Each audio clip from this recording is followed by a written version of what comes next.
Assalamualaikum warahmatullahi wabarakatuh.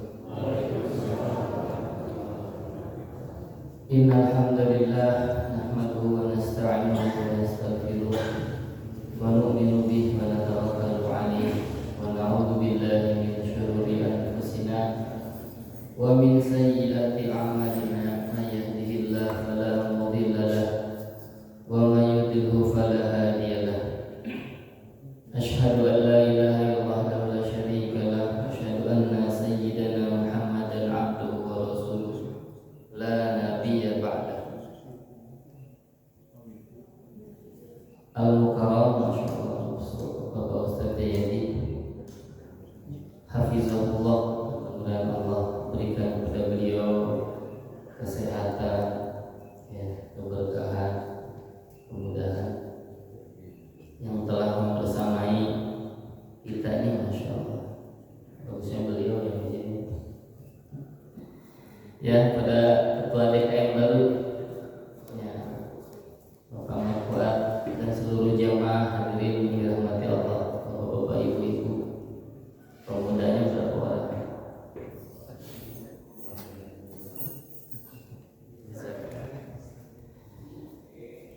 Alhamdulillah di hari Ahad 29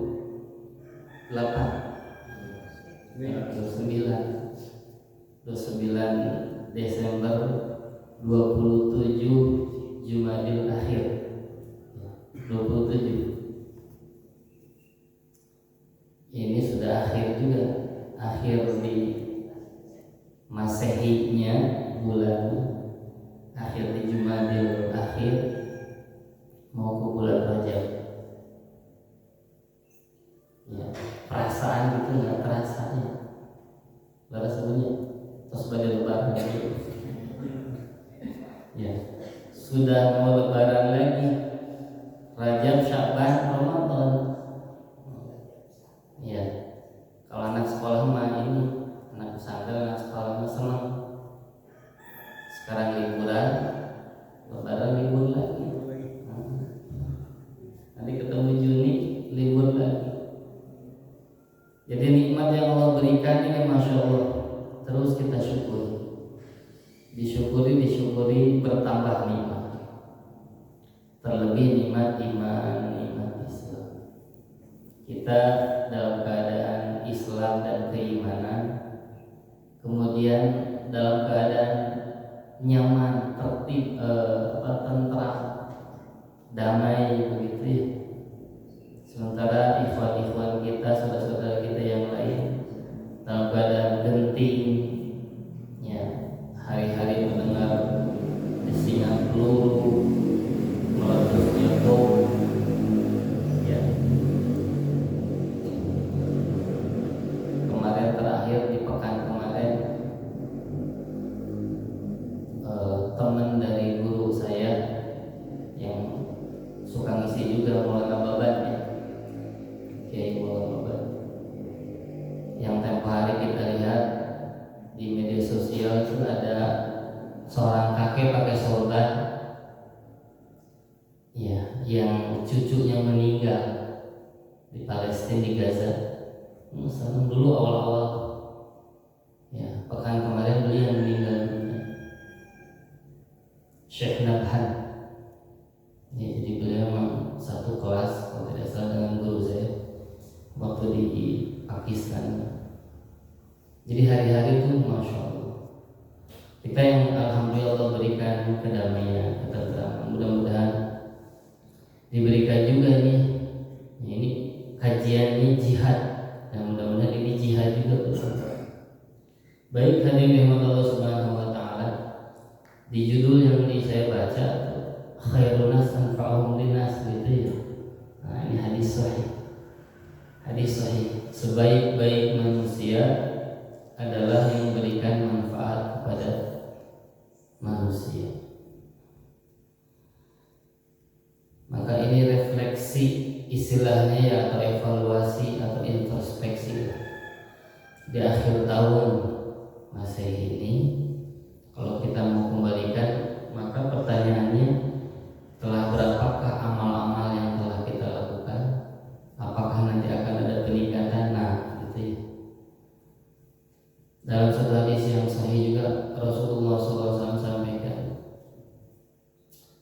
jaga 5 perkara sebelum datang 5 perkara. Ya. Yang pertama adalah sebetulnya hidup dulu, jaga hidup sebelum mati. Karena kalau sudah mati, harta tidak bisa dinikmati lagi. Ya, keluarga sudah tidak bisa bertemu lagi.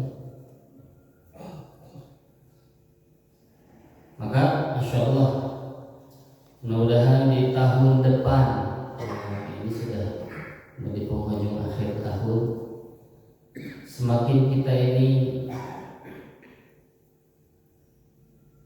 kalau dalam bahasa Nabi itu, yang hari ini amalnya lebih baik, nah itu ya. Kemarin 10, sekarang 15, nah itu berarti beruntung. Kemarin 10, sekarang 10, beruntung. Istiqomah. Rugi. Bagaimana yang kemarin 10, sekarang 5? Cilaka ini ya. Jadi semakin hari itu harusnya semakin meningkat. Maka sebaik-baik manusia yang lebih baik itu adalah yang bermanfaat kepada manusia yang lain. Maka filosofi, ya, kalau kita lihat bagaimana sebetulnya filosofinya ini untuk diri kita sendiri, jangan seperti lilin. Lilin itu menerangi yang lain, tapi dirinya terbakar. Ya, lilin itu dirinya terbakar walaupun menerangi yang lain, gitu ya. Jadi maknanya apa? Ketika seorang ini mau bermanfaat untuk manusia yang lain, maka kita runut dulu. Mesti harus bermanfaat untuk diri dia sendiri dulu, itu yang awal. Ibda binafsi, gitu ya. Suatu ketika, ini dalam hadis Bukhari rahimahullah ta'ala, ada 3 orang sahabat Nabi yang datang kepada istri-istri Nabi Sallallahu alaihi wasallam, menanyakan bagaimana amalan beliau. Dijelaskan akhirnya amalan Rasul itu begini gitu ya. Selepas mereka bertanya, akhirnya mereka bermusyawarah bertiga nih. Dan mereka mengatakan, aina nahnu minan nabi. Di mana letak kita, posisi kita dibanding Nabi? Sedangkan Nabi tidak akan dicatat dosa dan tidak akan berbuat dosa. Ya, maksum, kemudian pokoknya berderajat tinggi dan sebagainya. Sedangkan amalnya begitu dahsyat. Kalau bahasa kita bagaimana? Gitu ya. Maka akhirnya bertiga tadi bersepakat. Yang pertama mengatakan, ana usallil lail, aku akan sholat malam sepanjang malam. Qiyamul lail, tidak akan tidur malam selamanya. Oh, kebayang. Ada yang buat begadang di sini? Memang iya namanya. Buat begadang. Ya.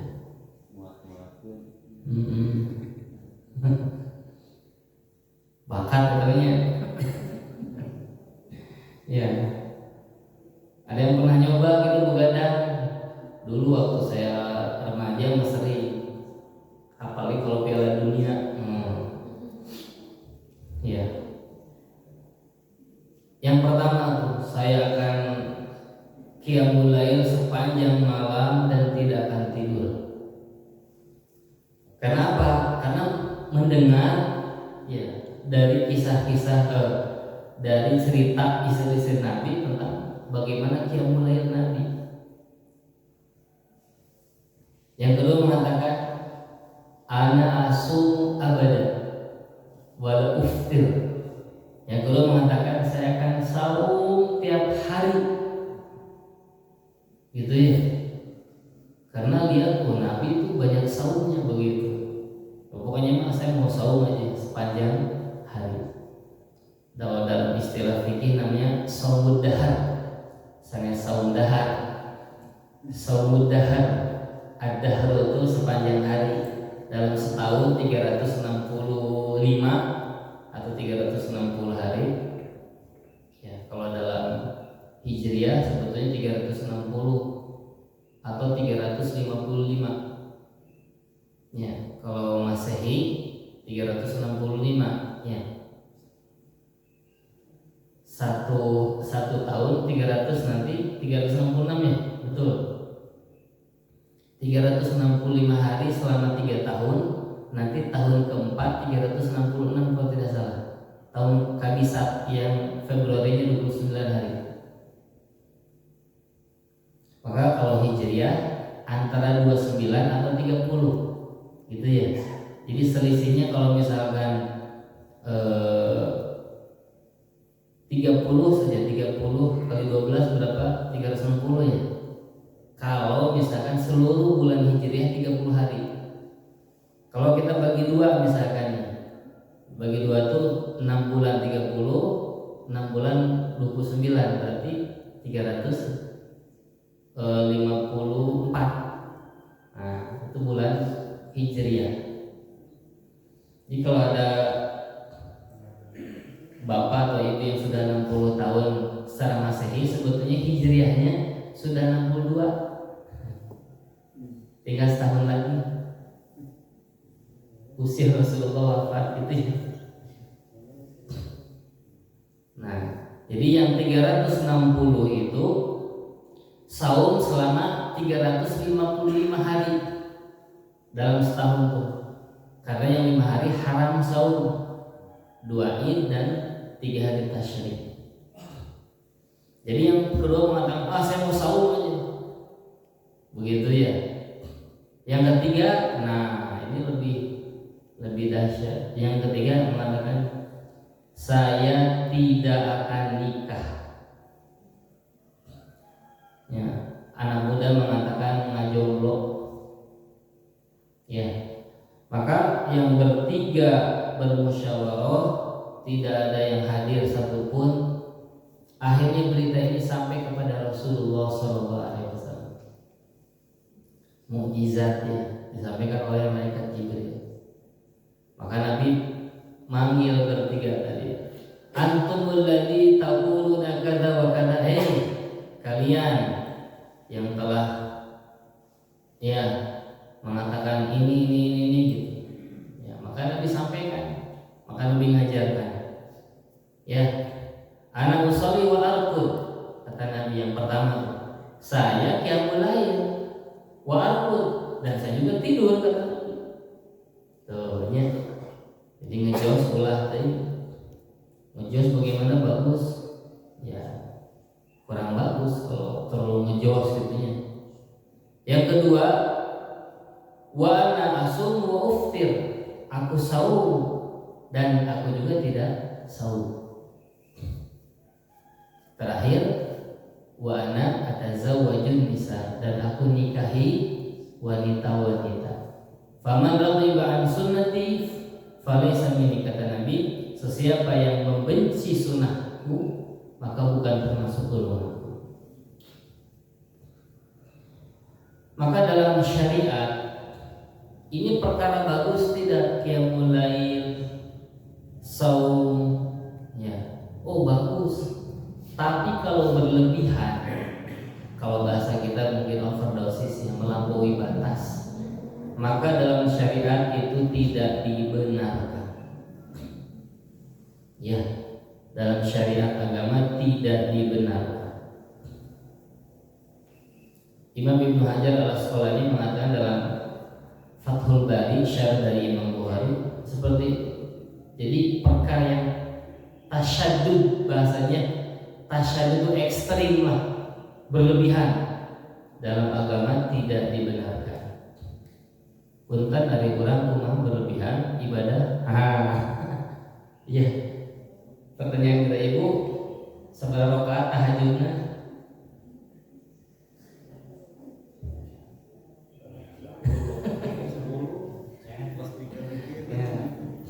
Nah ini pertanyaan besar ya. Jadi tasyahud dalam agama tidak dibenarkan. Ayo berapa bang? Aduh orangnya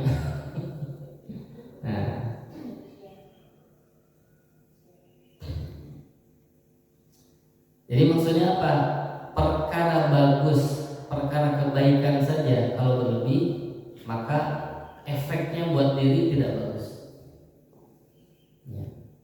Atau bisa juga dalam syariat itu ketika dia terlalu ngejos dalam ibadah, akhirnya dia menelantarkan hak yang lain. Begitunya. Mungkin bermanfaat bagi diri dia, tapi bisa jadi nggak bermanfaat bagi yang lain.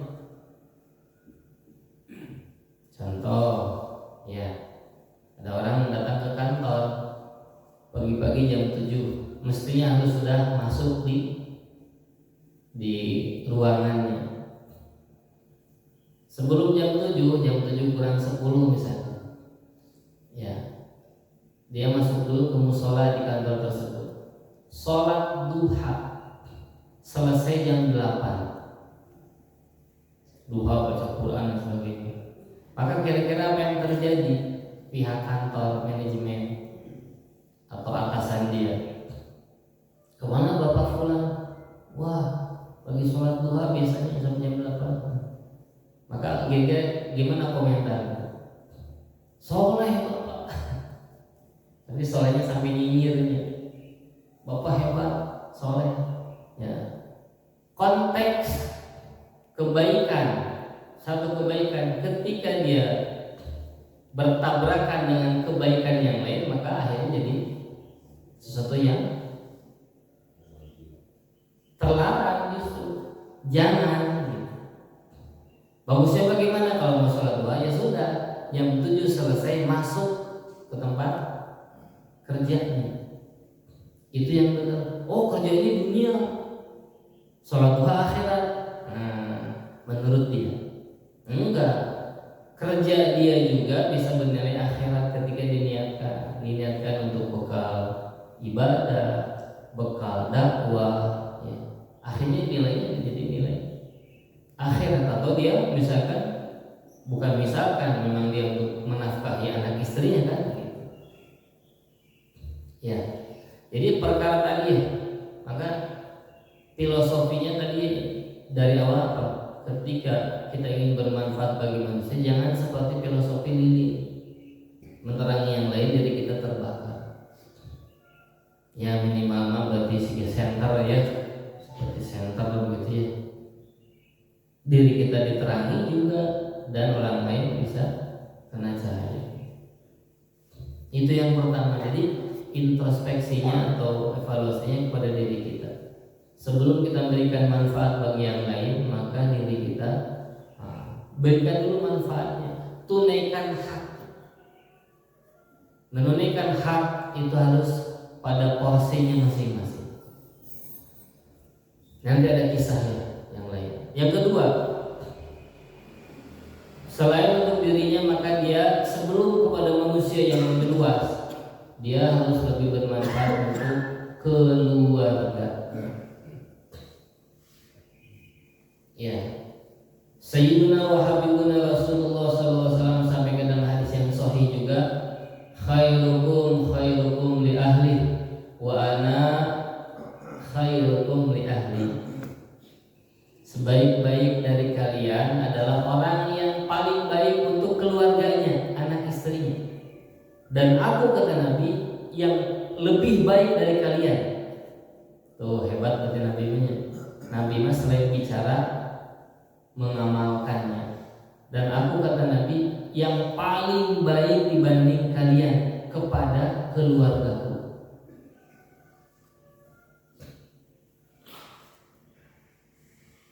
Ibu gimana Bapak? Baik? Bagel? Hari bagel teh apa definisinya? Ditambah uang belanja? Ya.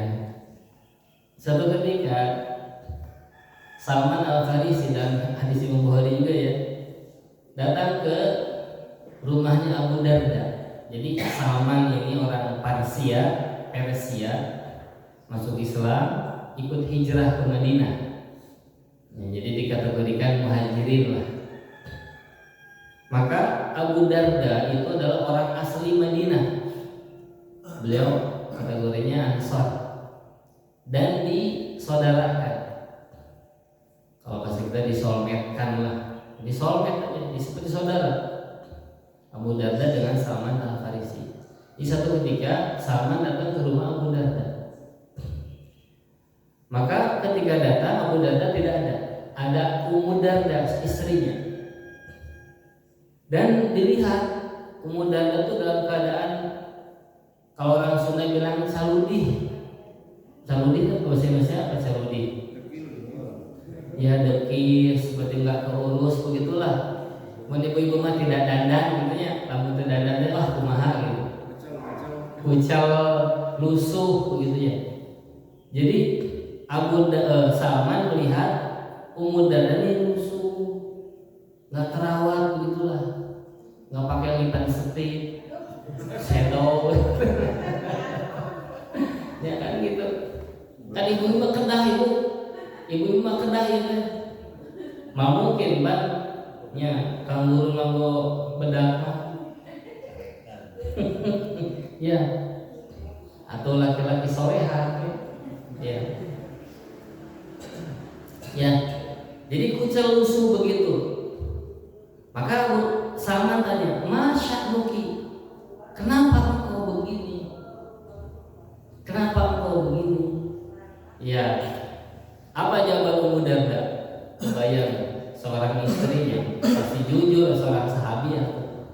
Akhuka Abu Darda lam yahtaj ila nisa. Bahasanya gitu. Tuh saudara kamu Abu Darda sudah tidak perlu lagi kepada wanita, maksudnya kepada istrinya. Wah, kaget tuh, Salman kaget. Ada apa ini? Ya, dan barang gitu datanglah Abu Darda. Wih, ya soulmate ya gitu di rumah. Akhirnya dibikinkan makanan, disuguhkan. Kul kata Abu Darda, makan. Maka Salman mengatakan, saya tidak akan makan sebelum kamu juga makan. Kata Abu Darda, saya sahur. Enggak, kata Salman, kamu makan, saya baru mau makan. Akhirnya kepaksa di siang itu Abu Darda membatalkan saumnya. Jadi rupanya apa? Abu Darda tiap hari saum, sama dengan tadi yang menjelaskan. Ya. Abu Darda tiap hari saum. Dan Abu Darda ini terkenal dengan sahabat yang ahli zuhud. Ahli zuhud. Dan satu riwayat kisah sahabat, Abu Darda ketika meninggal dunia itu hanya meninggalkan satu buah wadah buat makan di rumah beliau, tidak menyisakan yang lain. Ya, begitu ya. Dan akhirnya makanlah Abu Darda dan Salman Al-Farisi. Sampai ingat akhirnya pas malam hari, ya tiba waktu untuk tidur, maka Salman pun beranjak ke tempat tidur. Lihat Abu Darda mah sholat deh. Kata Salman, tidur, antum tidur, kamu tidur. Akhirnya terpaksa ngegoler lah bahasa gitu-nya, rebahan Abu Darda. Ya, beberapa lama kemudian Abu Darda berdiri lagi. Salman tahu nih, imam ya, ditarik, tidur, tidur, gitu. Akhirnya Abu Darda di malam itu tidur. Padahal berarti apa? Tiap malam Abu Darda nggak tidur, sholat lagi, gitu. Akhirnya di sepertiga malam terakhir, ketika Salman Abu Darda bangun, maka mereka sholat qiyamul lail. Ya. Dalam satu riwayat yang lain selain kita hadis Bukhari ini, maka Salman radhiyallahu taala anhu menyuruh Abu Darda radhiyallahu anhu untuk mendatangi istrinya. Ya, gitu. Besok paginya, ya, kesel, muncul Rasulullah kehel. Abu Darda datang ke Rasulullah Sallallahu Alaihi Wasallam. Ya, ingin apa sih? Komplain, ingin dapat dukungan Nabi gitu ya. iya Salman teh ganggu ya. Saya mau ibadah diganggu gitu. Datang ke Rasul, ya Rasulullah, tuh Salman datang begini gitu. Apa jawaban Nabi di akhirnya? Ini yang hebat gitu. Maka Nabi mengatakan setelah dapat kisah dari Abu Darda tentang kedatangan Salman tadi, apa jawaban Nabi? Shadaqah Salman. Salman benar. Berarti apa? Kamu yang salah. Ya. Maka Nabi sampaikan, Allah punya hak yang mesti kamu tunaikan hak Allah. Rasul punya hak yang mesti kamu tunaikan hak Rasul. Diri kamu punya hak yang kamu harus tunaikan haknya. Istri kamu juga punya hak. Oh, berarti maaf, selama ini istrinya tidak pernah ditoel. Ibunya. Ke siapa? Suaminya. Sibuk gue ibadah, di siang hari saum. Kan mana mungkin noel ketika saum kan gitu. Malam hari sibuk gue sholat, lupa noel gitu. Jadi maaf kenaon pakai bedak pakai lipstik dah gitu dicuek. Jadi akhirnya gitu tuh saudara kamu tuh sudah nggak butuh lagi perempuan gitu. Maka fakti kulli haqqin haqqo kata Nabi. Tunaikan setiap hak sesuai dengan haknya masing-masing. Ya, itu satu kisahnya. Kisah mau banyak kisah. Kisah satu lagi, ya ini kisah ajib lagi. Ya, pengantin baru, tapi nggak ada pengantin barunya ya. Ada pengantin baru, ceritanya nih siangnya akad, malamnya kan Lailatul Zifaf istilahnya kalau dalam syariat ya, malam pengantin gitu. Ya, maka akhirnya malamnya sholat pas isya, suaminya yang baru malam pertama tuh bilang ke istrinya, Neng, Aa mau sholat dulu ya. Oh, mangga A. Akhirnya sholat si Aa-nya tuh. Sholat. Selesai ketika Sayyidina Bilal azan. Sayyidina Bilal azan subuh. Allahu Akbar. Dan selesai akhirnya ke masjid. Malam pertama. Malam kedua begitu pada isya bilang lagi ke istri, Neng, kamu sholat dulu ya. Ya, mangga. Selesai subuh. Bayang. Di malam ketiga sama persis dengan 2 malam sebelumnya. Dan di hari keempat datang bapak dari laki-laki tadi, dari sahabat tadi, datang ke rumah, ketemu sama menantunya yang perempuan. Neng, kumaha si A? Bapak si Ate soleh pisan. Bahasanya begitu. Nah, orang tua sebagai orang tua paham. Wah, iya si Ujang ya. Dilaporkan ke Rasulullah sama seperti tadi Rasul menasihati Abu Darda, tunaikan atau hakna masih. Akhirnya dinasihati anak kita sama Rasul itu, barulah di malam keempat dia mendatangi istrinya, gitu ya. Maka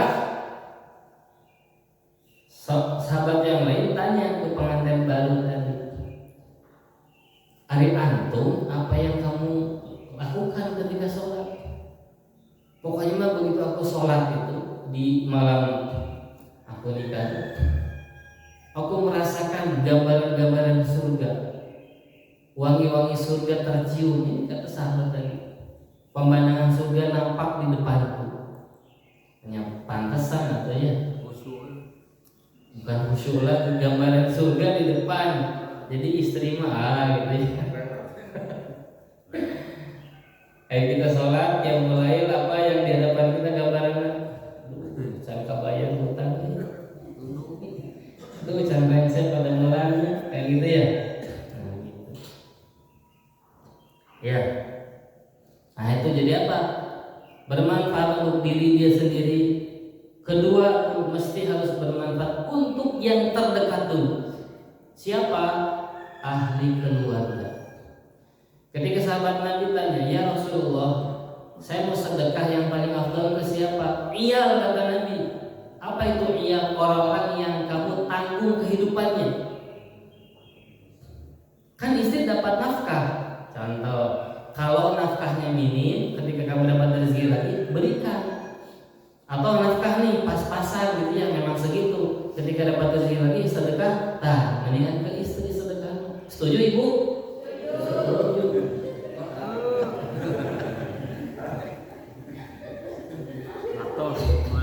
Iya, gitu. Jadi ada nafkah memang wajib.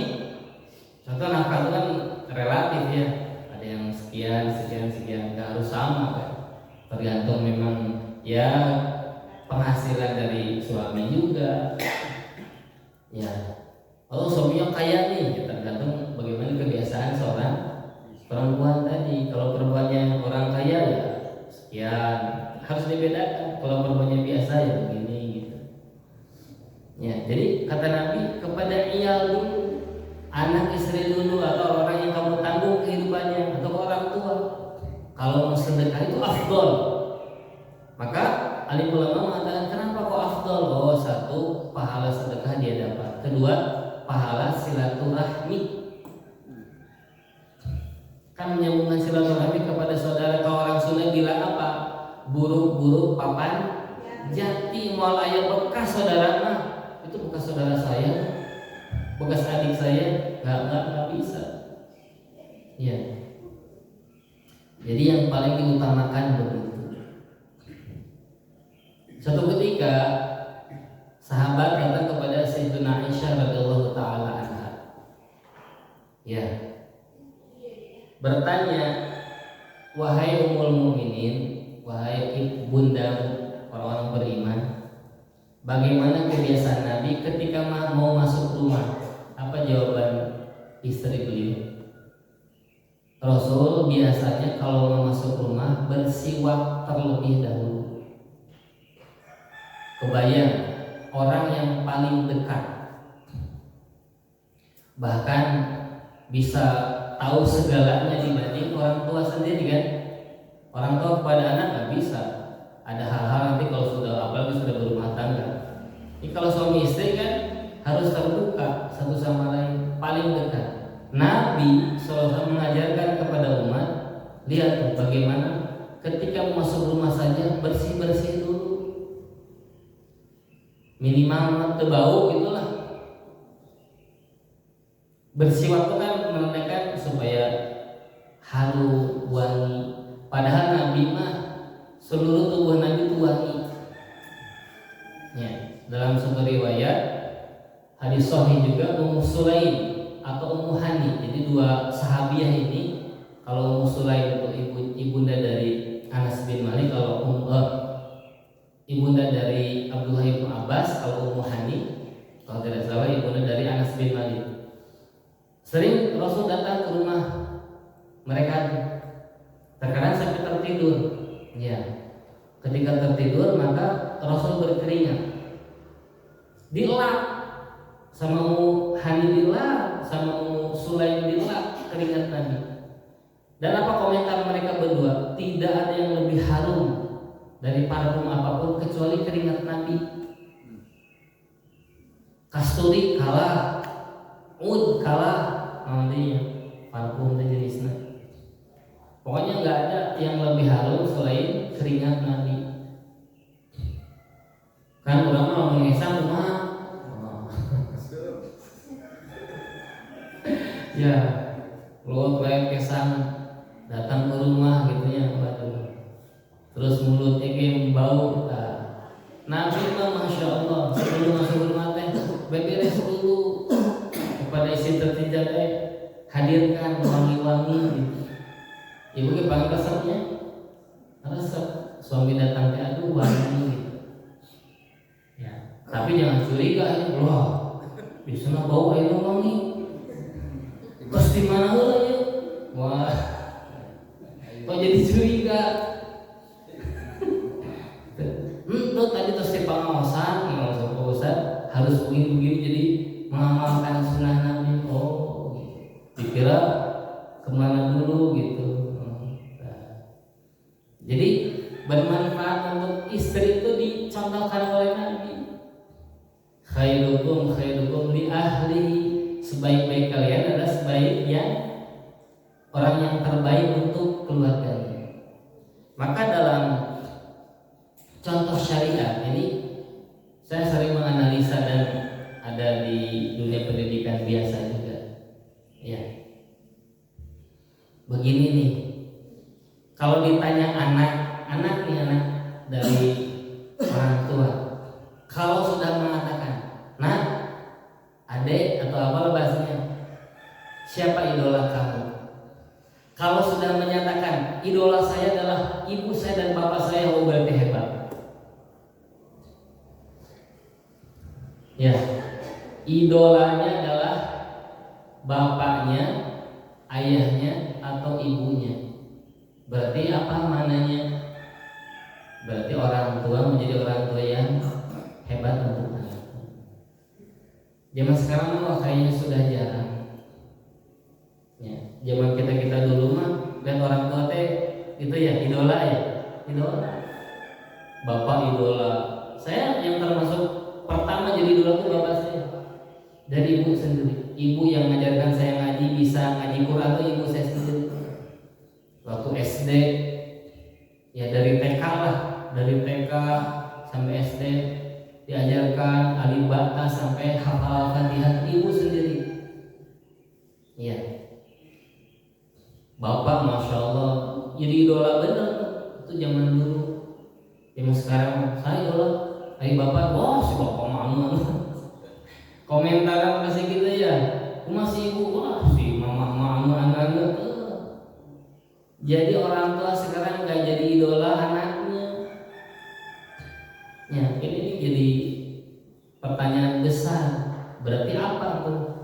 Ya, kiprah orang tua kepada anak. Ya, jadi manfaat untuk diri minimal, kemudian manfaat untuk keluarga. Baru yang terakhir manfaat untuk seluruh manusia. Kalau kita preteli lagi, satu, manfaat dari sisi agama berarti sesama orang Islam. Ya, yang kedua manfaat untuk seluruh manusia semuanya. Ya, di situ kan ada muslim, ada kafir, kan. Rahmatan lil alamin. Bahkan Nabi SAW, ya, jangankan kepada orang muslim, pada orang kafir pun bermuamalah, bermuasyarah yang benar. Bahkan akhlak etika Nabi pun sama. Ya. Dalam hadis Imam Bukhari, Nabi SAW sampaikan kepada istri beliau, Sayyidatuna Aisyah radhiyallahu anha, "Anzilun nas manazilahu." Dudukkanlah seorang manusia sebagaimana status dia. Nah ini penting. Ya, maksudnya apa nih? Kalaulah kedudukan dia dalam strata sosial, wah ini mah Pak RT, wah ini mah Ibu RT, ini mah Pak RW, tetap saja itu status yang terhormat di masyarakat, ya hormati gitu. Oh usianya lebih muda, walaupun lebih muda. Ya, contoh gitu ya. Atau misalkan lebih tinggi lagi, apalagi ada camat, ada bupati, atau wali kota, ada gubernur gitu. Ini contoh dalam masyarakat. Makanya nanti dalam satu hadis yang dinyatakan mafhumnya begini, bukan termasuk golongan kami yang tidak menghormati yang tua, tidak memuliakan ulama, menghormati yang tua, menyayangi yang sesama, menyayangi yang lebih muda, bukan termasuk golongan aku, kata Rasulullah sallallahu alaihi wasallam. Ya, kebayang tuh. Nah, seperti itu. Ya. Dalam satu makalah ulama ini digaungkan dulu ya oleh Mbah Hasyim Asy'ari. Ya. Apa beliau tuh atau orang NU lah notabene ya. Hubul watan minal iman katanya. Ya. Jadi cinta kepada negeri sendiri juga termasuk bagian dari keimanan. Gitu. Kita harus cinta dengan Indonesia, NKRI. Ya. Kita orang Islam tersekat nggak sebetulnya dengan negara? Tidak. Kalau secara Islam kita dengan orang Arab, dengan orang Palestina misalnya, dengan orang Australia, seluruhnya Afrika begitu. Kalau dia Muslim saudara, tidak ada sekat negara. Ya, itu mah hanya administrasi negara saja. Datang ke sini harus pakai paspor, harus pakai visa begitu. Ya, kalau enggak kan jadi ilegal contoh ya. Begitu. Ya. Kalau dalam si agama juga, nah ini sebetulnya panjang nih pembahasannya, tapi udah mau habis nih. Jam berapa ini? 5:30. Ini benar?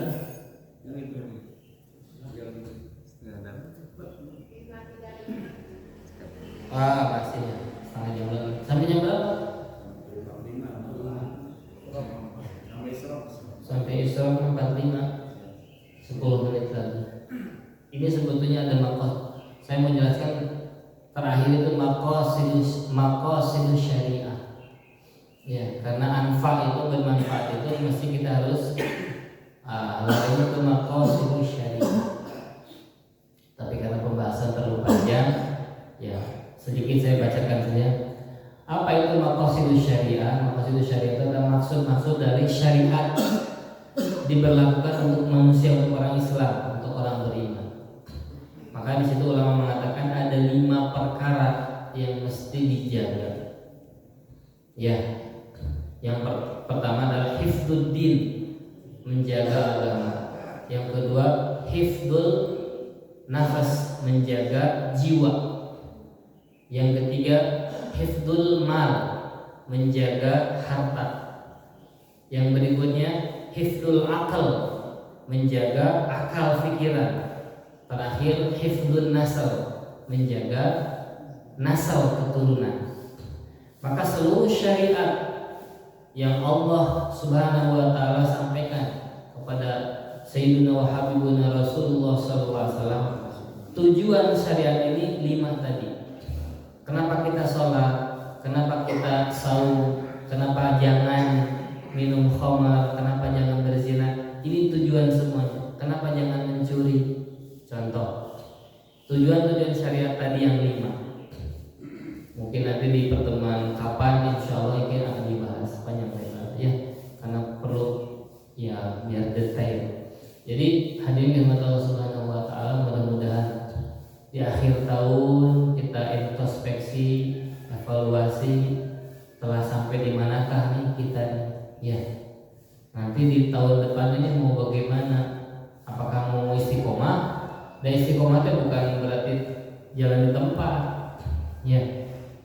Istiqomah juga harus tetap ada progres, ada peningkatan. Yang minimal tadi berapa sholat duha? Saya udah 10 tahun 2 rakaat, nah ditingkatkan jadi 2,5. Di 4 artinya mungkin 2,5. Ya, jadi 3 nggak mungkin juga. Ya, contoh lah, berapa biasa sedekah? Kalau saya sedekah biasanya 1 pekan itu tiap hari Jumat ya 10.000, ya naikkan lah gitu. Jadi istiqomahnya sedekahnya, tapi nominalnya dinaikkan. Istiqomah sholatnya, tapi dinaikkan gitu. Apalagi tadi tuntutannya, kumaha ibu ayeuna bapak bagus, aduh alhamdulillah emang bagusnya. Nabihan anu gitu. Misalnya cara jalan-jalan, emang diajak jalan-jalan, wah berarti bagus. Memang jalan-jalan menyenangkan anak istri bukan ibadah. Oh ibadah. Ya. Healing. Kapan sih At-Taufik mengadakan healing bareng berjamaah? Ada? Diwacanakan PKM. Jamaah Taufik insya Allah gratis berangkat ke Pangandaran. Iya. Siap? Nanti dibimbing sama Pak Ustaz Jayadi itu. Jadi rihlah sambil tamasya, tapi tadabbur alam, siraman rohani juga masuk. Saya juga nggak apa-apa nebeng. gitu ya. Cukup satu bus. Nah, gitu ya. Contoh ada idkhalus surur fi qalbil mu'min itu ibadah. Memasukkan rasa senang kepada orang beriman, orang Islam itu termasuk ibadah. Ya. Jadi kita manfaat untuk diri, keluarga dan masyarakat yang depan. Ini ya anfa itu begitu. Kita wacanakan, kita targetkan, kita anggarkan di tahun depan 100 miliar. Jangan ya sama, kalau sama rugi kata Nabi. Ya, tahun lalu begini, tahun depan sama rugi. Jadi kalau beruntung tuh apa? Nambah. Ya, insyaallah ya.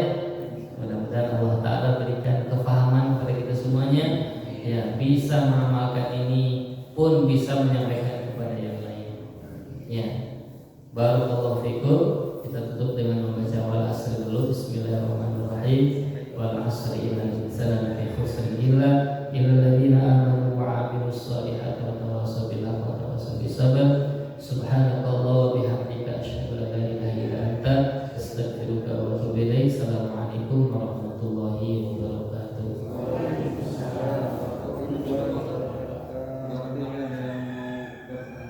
Kamu bertanya?